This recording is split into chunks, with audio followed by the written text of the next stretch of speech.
జై శ్రీరామ్. సంపూర్ణ కార్తీక మహాపురాణము సత్యాధ్యాయ. పృథువు అడుగుతున్నాడు, నారద, నీచే అత్యద్భుతంగా చెప్పబడిన తులసి మహాత్మ్యాన్ని విని ధన్యుడనైనాను. అదేవిధంగా కార్తీక వ్రతాచరణ ఫలితాలను కూడా ఎంతో చక్కగా చెప్పావు. అయితే గతంలో ఈ వ్రతం ఎవరెవరి చేత ఎలా ఆచరించబడిందో కూడా సవిస్తరంగా తెలియజేయి అని కోరగానే నారదుడు ఇలా వినిపించసాగాడు. ధర్మదత్తోపాఖ్యానము. చాలా కాలం పూర్వం సహ్య పర్వత భూమి యందు కరవీరమనే ఊరుండేది. ఆ ఊళ్ళో ధర్మవేత్త, నిరంతర హరిపూజాసక్తుడు, నిత్య ద్వాదశాక్షరి జపవ్రతుడు, అతిథి సేవా పరాయణుడు అయిన ధర్మదత్తుడు అనే ఒక బ్రాహ్మణుడు ఉండేవాడు. ఒకానొక కార్తీక మాసంలో ఆ విప్రుడు విష్ణు జాగరణ చేయదలిచిన వాడై తెల్లవారుజామునే లేచి పూజోపకరణాలు సమకూర్చుకుని విష్ణు ఆలయానికి బయలుదేరాడు. ఆ దారిలో వంకరలు తిరిగి ఘోర దంష్ట్రలు, పాటిస్తున్న నాలుక, ఎర్రటి కళ్ళు, దడసరిపాటి పెదాలు, మాంసరహితమైన శరీరము గలది, పందివలే గర్జిస్తున్నది అయినటువంటి ఒక దిగంబర రాక్షసి తారసపడింది. దానిని చూసి భీతిల్లిన ఆ బ్రాహ్మణుడు హరిస్మరణతో తులసీభరితమైన జలతాడనం చేయడం వలన ఆ నీళ్లు సోకగానే దాని పాపాలన్నీ పటాపంచలైపోతాయి. తద్వారా ఏర్పడిన జ్ఞానం వలన కలహ అనబడే ఆ రాక్షసి ఆ బ్రాహ్మణునకు సాష్టాంగ ప్రణామం చేసి తన పూర్వజన్మ కర్మ విపాకాన్నిలా విన్నవించసాగింది. కలహ చెబుతోంది, పుణ్యమూర్తివైన ఓ బ్రాహ్మణుడా, పూర్వములో నేను సౌరాష్ట్ర దేశమందలి భిక్షుడు అనే బ్రాహ్మణుని భార్యను. అప్పుడు మిక్కిలి కఠినురాలునై ఉంటూ ఉండేదానిని. కలహ అనే పేరుతో పిలువబడేదానిని. నేనేనాడు నా భర్త ఆజ్ఞలను పాటించి ఎరుగను, ఆయన హితవును ఆలకించేదానిని గాను. నేను అలా కలహకారిణి అయి అహంకరించి ఉండటం వలన కొన్నాళ్లకు నాథుని మనస్సు విరిగి మారుమనువాడాలనే కోరికతో ఉండేవాడు. ఆయనను నేను సుఖపెట్టలేకపోయినా మారుమనువు చేసుకోవాలనే ఆయన కోరికను గుర్తించి భరించలేక విషం తాగి చనిపోయాను. యమదూతలు నన్ను తీసుకెళ్లి యముడి ముందు నిలబెట్టారు. యముడు చిత్రగుప్తుడిని చూసి, చిత్రగుప్త, దీని కర్మకాండలను తెలియజేయి.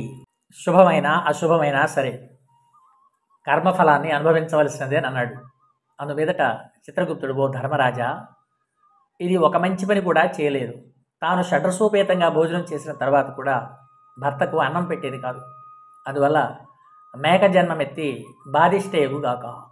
నిత్యము భర్తతో కలహించి అతని మనస్సుకు బాధ కలిగించినందుకు గాను పురుగై పుట్టుగాక. వండిన వంటను తనొక్కతే తినిన పాపానికి గాను పిల్లిగా పుట్టి తన పిల్లలను తనే తినుగాక. భర్తృద్వేషిణి అయి ఆత్మహత్య చేసుకున్నందువలన అత్యంత నిందితమైన ప్రేత శరీరాన్ని పొందుగాక. ఇది ప్రేతరూపమును పొంది కొన్నాళ్ళు నిర్జల స్థానంలో ఉండి అనంతరం సత్కార్యములను ఆచరించుగాక అని తీర్మానించాడు. అది మొదలుగా, ఓ ధర్మదత్త, నేను 500 సంవత్సరాల పాటు ఈ ప్రేత శరీరం ధరించి ఆకలి దప్పులతో అల్లాడుతూ అలనాటి నా పాపాలకై దుఃఖిస్తూ ఉన్నాను. అనంతరం కృష్ణ సరస్వతి సంగమస్థానమైన దక్షిణ దేశానికి రాగా అక్కడి శివగణాలు నన్ను తరిమి కొట్టగా ఇలా వచ్చాను. పరమపావనమైన తులసి జలాలతో నీవు తాడించడం వలన ఈపాటి పూర్వస్మృతి కలిగింది. పుణ్య తేజస్వివైన నీ దర్శనం లభించింది. కాబట్టి కళంకరహితుడవైన భూసురుడా, ఈ ప్రేత శరీరం నుంచి, దీని తదుపరి ఎత్తవలసిన యోనులలోని జన్మత్రయాన్నించి నాకెలా ముక్తి లభిస్తుందో చెప్పి రక్షించు అని ప్రాధేయపడింది.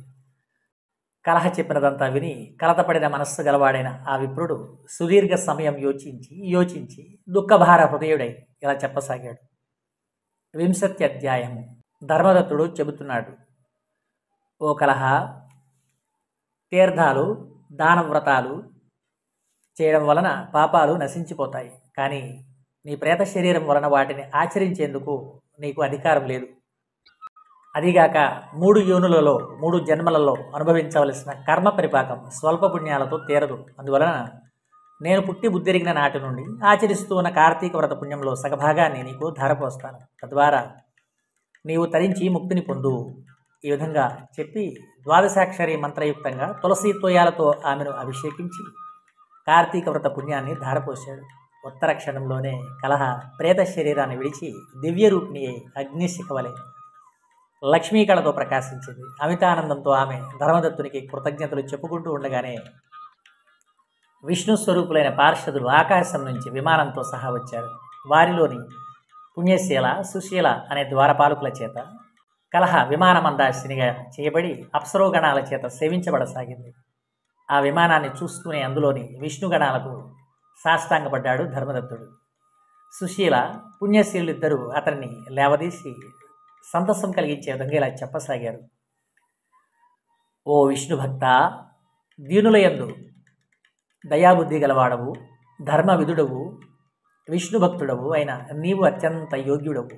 లోకోత్తరమైన కార్తీక వ్రత పుణ్యాన్ని ఒక దీనురాలి కోసం త్యాగం చేయడం వలన నీ 100 జన్మలలోని పాపాలు యావత్తూ సర్వనాశనమైపోయాయి. ఈమె పూర్వ సంచితమంతా నీచే చేయించబడిన స్నానఫలం వలన తొలగిపోయింది. విష్ణు జాగరణ ఫలంగా విమానం తేబడింది. నీవు ఆమెకు అర్పించిన దీపదాన పుణ్యం వలన తేజరూపాన్ని, తులసీ పూజాదుల వలన విష్ణు సాన్నిధ్యాన్ని ఆమె పొందబోతోంది. ఓ పవిత్ర చరిత్రుడా, మానవులకు మాధవ సేవ వలన కలుగని మనోవాంఛితమంటూ ఏదీ లేదు. విష్ణు ధ్యాన తత్పరుడవై నీవు 2 భార్యలతోనూ కలిసి అనేక వేల సంవత్సరాల పాటు విష్ణు సాన్నిధ్యంలో వినోదించగలవు. ధర్మదత్తునికి విష్ణుదూతల వరం. విష్ణుదూతలు ఇలా చెబుతున్నారు. ఓ ధర్మదత్తుడా, వైకుంఠంలో నీ పుణ్యఫలాలను అనుభవించిన అనంతరం తిరిగి భూలోకంలోని సూర్యవంశంలో దశరథుడు అనే మహారాజుగా పుడతావు. నీ భార్యలిద్దరూ ఆ జన్మలో కూడా నీకు భార్యలవుతారు. ఇప్పుడు నీచే పుణ్యాభిషిక్త అయిన ఈ కలహయే నీకు ఆ జన్మలో 3వ భార్యగా పరిణమిస్తుంది. దివ్య కార్యార్థయై భూమిని అవతరించనున్న విష్ణువు ఆ పుట్టుకలో నీ కుమారుడిగా జన్మిస్తాడు. ఓ ధాత్రి సురవరేణ్య, విష్ణువునకు అత్యంత ప్రీతికరమైన ఈ కార్తీక వ్రతంతో సమానమైన యజ్ఞ యాగాదులు కానీ దాన తీర్థాలు కానీ లేవని తెలుసుకో. అంతటి మహోత్కృష్టమైనది నీచే ఆచరించబడినది అయిన ఈ కార్తీక వ్రతంలోని కేవలం సగభాగపు పుణ్యానికే ఈ స్త్రీ విష్ణులోకాన్ని పొందుతూ ఉంది. ఆమెను ఉద్ధరించాలనే నీ సంకల్పం నెరవేరింది కనుక నీవు అదృష్టవంతుడవు అన్నారు విష్ణుదూతలు. ఇంతటితో 19, 20 అధ్యాయములు అంటే 25వ రోజు పారాయణము సమాప్తము.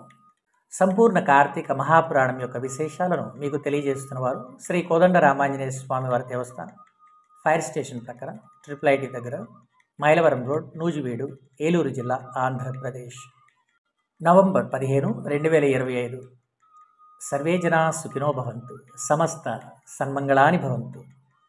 జై శ్రీరామ్, హరే కృష్ణ.